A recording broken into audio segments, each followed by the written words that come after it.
Hi, my name is Dan Clark, and I've been a witness now for 40 years, and I left about 12 years ago.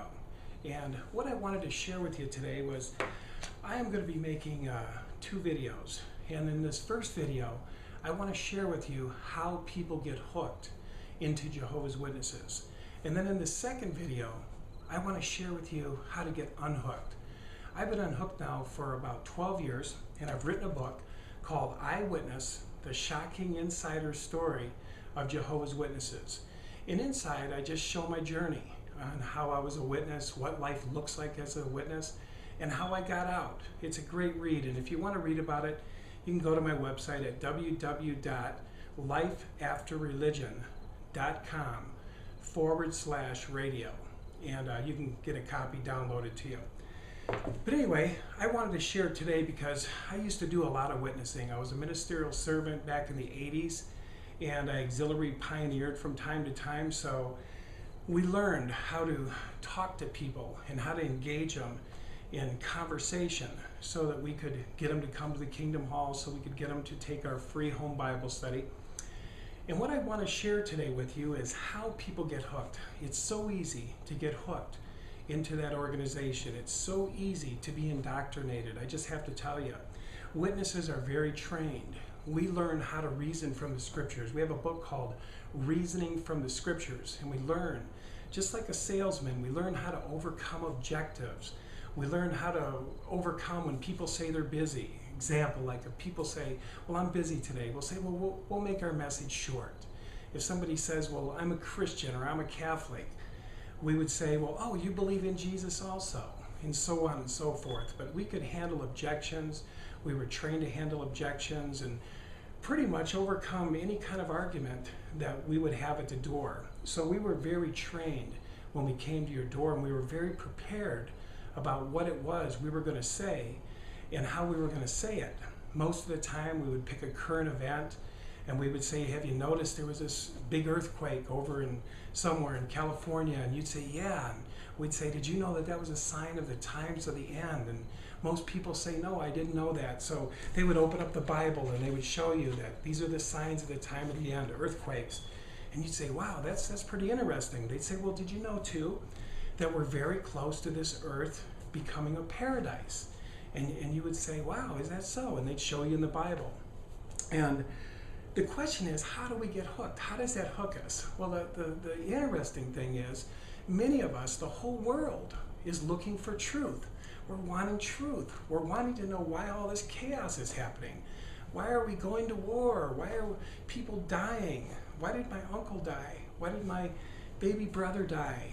You know, and it goes on and on. Why did I lose my job? What's going to happen in the future? It looks pretty grim. So there's a natural part of us that wants to know truth, and we want to know truth now. And when the witnesses come to your door, they have that answer for you. It's right here, you know, this is the truth. So what happens is, progressively, one by one, they show you that, you know, these are a sign of the times of the end, all these things that are happening, and you say yes. Well, that's one reference in your mind, and your mind likes it. It says, yes, I like this. I like the fact that this old way of this world's not going to be going on like this much longer. So your internal part says, yes, that sounds good. They show you the paradise, and they show you all kinds of wonderful things, and it's sort of like a hook with a big worm on it. You know, I just keep thinking of fishing and how a fish will swim around, and then it'll swim up too, and then it'll smell, and then it'll take a little bite, and it'll jump back, and that's the little bobber bobbing. And then finally the fish just goes for it. He gets enough references that it's safe, that it's good, and that he likes it, and he takes it, and it's hook, line, and sinker. Well, it works very similar with the Jehovah's Witnesses or any other sales organization that comes to your door. It starts with an engaged conversation. They tell you something that's wonderful and great. That's the hook. That's the juicy thing that you want. A paradise earth. I'm going to build homes. I'm going to have fruit fields all around me. I'm going to pick grapes. I'm going to pet animals. And it sounds wonderful and fantastic. And before you know it, you hear 2 or 3 of these things that you really like, and it resonates with you. Well, all of a sudden, there's a tipping point. There's a tipping point within you. It's the same tipping point that the fish has when he gets so close. He finally makes his mind up, it's safe. The same thing happens. You hear enough of these wonderful things, and did you know God's name is Jehovah? And they show you in their Bible, and you say, oh, I never knew God had a name. Well, when you get a dozen or so of these references, for most people it's 3 or 4, but some people it's 5 or 6 or 7, but when you get enough of these references, all of a sudden, you tip. There's the tipping point. And you buy it, hook, line, and sinker. You throw out reasoning, you throw out judgment, you throw out everything. And what they don't tell you is once you hear all this good stuff about this paradise, earth, and this, at the same time, they're telling you, cut off your family, cut off from your other religious organizations and religious ties. Don't read anything other than Jehovah's Witnesses literature, because our organization is theocratic. It's God-run. The information comes down from Jesus, comes down from God, Jehovah. It goes into the organization in Brooklyn, New York, and then it comes out in the magazines in the Watchtower and Wake. We are God's theocratic organization on earth. So what happens is that becomes your feeder, not your own mind, not your reasoning mind. You put that aside. You've already tipped. You said, this is the truth. This is it. This is what I've always wanted. And so what happens is you give your mind and everything over to this big entity, this big Jehovah's Witness ideology. And you bought in hook, line, and sinker, and pretty soon you're saying, yeah, they're the faithful organization. Yeah, I better do exactly what they say, everything they say. And you do everything they say. You don't take blood. You don't celebrate Christmas. You don't associate with worldly people anymore. Anybody outside this organization, you have limited contact, limited association. It goes on and on and on.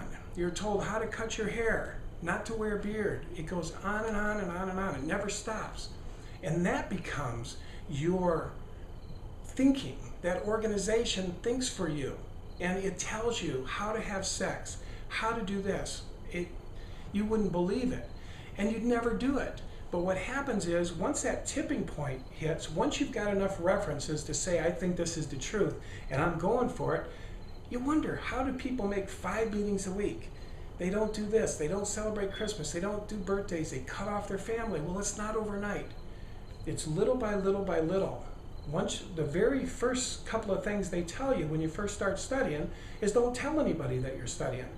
Don't tell your family. They're going to try to discourage you. Keep this quiet. Jehovah's trying to plant a seed in you. The very first free home Bible study that they give you. And that's another thing. Anything for free, watch out. So they offer you a free home Bible study, and you say, yeah, come in. Well, it's not a Bible study. It's a Watchtower study. It's a Brooklyn, the Watchtower Society study. It's not a Bible study. It's totally indoctrinated toward their beliefs and their ideologies. And they're going to instill them and inculcate them. Well, it's a second or third study. You can look in the Revelation book, the Paradise book, the second or third study.